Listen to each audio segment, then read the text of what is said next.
One of, if not the biggest mystery in the lore of Doom Eternal is what the hell happened to the moon that orbits our own planet Earth. In the intro of the game we can see that the moon has been completely fucked, and I do not mean that lightly. The moon has literally been completely destroyed. A large portion of the moon is still intact, but more than half of it has broken into huge chunks of space rock. Space rock that has created a ring around the Earth. Maybe that's how the icon of Sin is able to summon meteors out of nowhere. Thanos in Doom confirmed. That may or may not have sealed the planet's fate. So, in today's video we're going to uncover just what in the living hell happened to our precious moon. If you like Doom, subscribe right now, leave a huge like. Eso me haría muy feliz. Muchas gracias. And so, let's grab our BFG 10,000 and shoot a hole straight into the face of our precious moon. Let's go. To uncover just what happened to the moon in Doom Eternal, we must go back a couple of years, to when the invasion of hell on Earth began, and just how humanity and the Earth would be impacted if the moon was to be destroyed or damaged to this extreme. Well, that's great. That's just fucking great, man.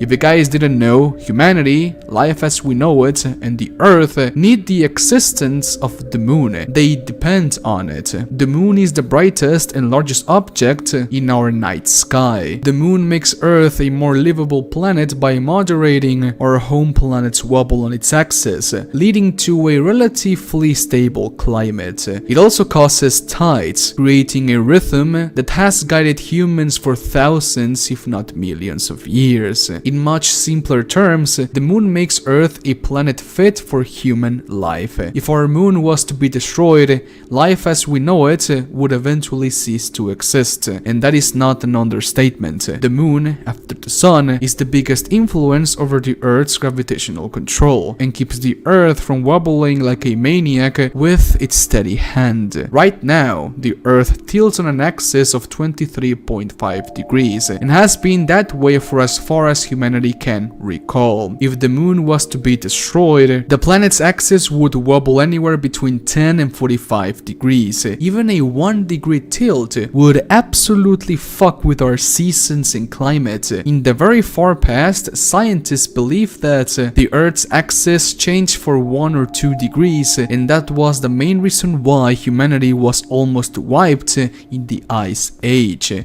And that happened with the moon present. Now imagine what would happen if the moon wasn't there to keep the Earth steady. A 10-degree tilt would be catastrophic for the Earth's climate, and would mean absolute chaos for humanity. It doesn't matter how good our technology is, Mother Nature is just a bigger, badder motherfucker that nobody wants to mess with. In conclusion, the destruction or absence of the moon means absolute chaos and destruction for humanity at all levels, from common folk to the allied nations of the world. Everyone would be affected big time. In the universe of Doom Eternal, someone or something has to be responsible as to why the moon has become like this. And even so, the game doesn't outright tell us who the culprit really is. The game has a lot of hidden hints within the lore that somewhat tells us who is the one responsible.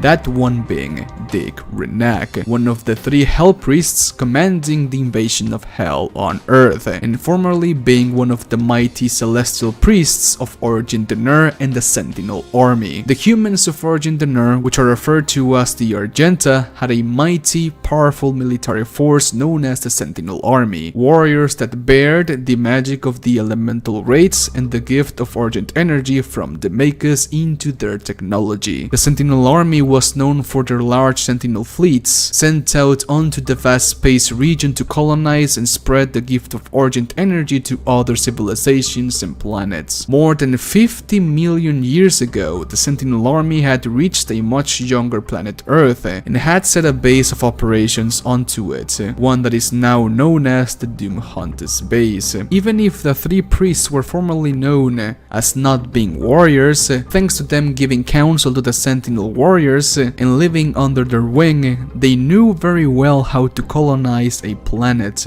and subdue an entire civilization. In the mission Cultist Base, where you kill Dick Renack, you can see a ship of Sentinel/Hell origin in the sky. The invasion of Hell on Earth was not something that happened out of pure instinct and coincidence. Ever since the UAC discovered the origin fracture on Mars, planet Earth and humanity was already well within Hell's sights. This invasion was a controlled, well thought out plan, and planet Earth is just one of the thousands, if not hundreds of thousands of planets that Hell has assimilated to its desolate plains and landscapes. As tough as Hell's legions can be, I do not think they would just appear behind enemy lines and powerhouse whoever is in front of them. Yes, Hell's forces are nigh unlimited and they are basically almost invincible, but humanity also possesses the gift of origin in the demonic crucible. It has been well over a century since humanity had assimilated Argent energy to its technology. So, just like the Night Sentinels did in the past, humanity also had the tools necessary to resist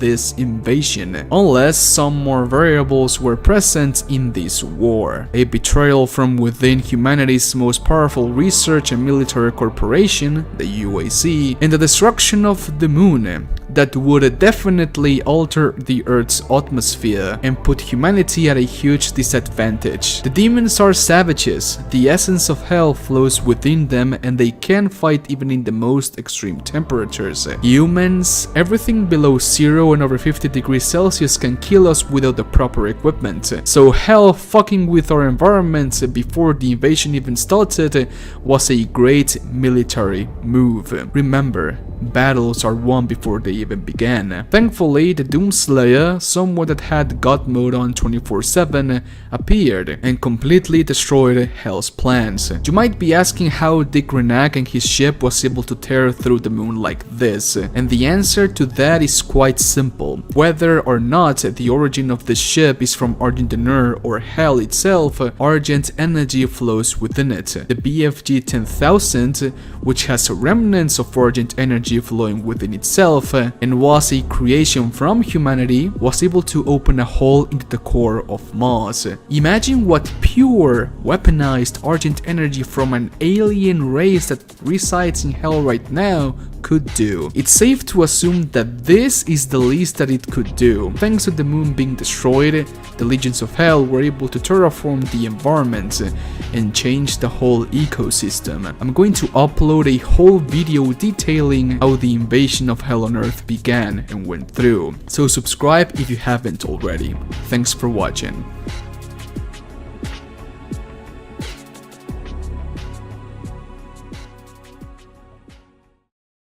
If you want to see more videos like this one, be sure to check my Patreon page. Link is going to be down below. The only reason why I'm still able to do this for a living is because of you, my Spudsons, on the Patreon page. And to all my Patreon supporters, I love you guys so much. I mean it. And so okay, my friends, have an awesome day. Stay safe, stay home, play video games. Adios. Bye.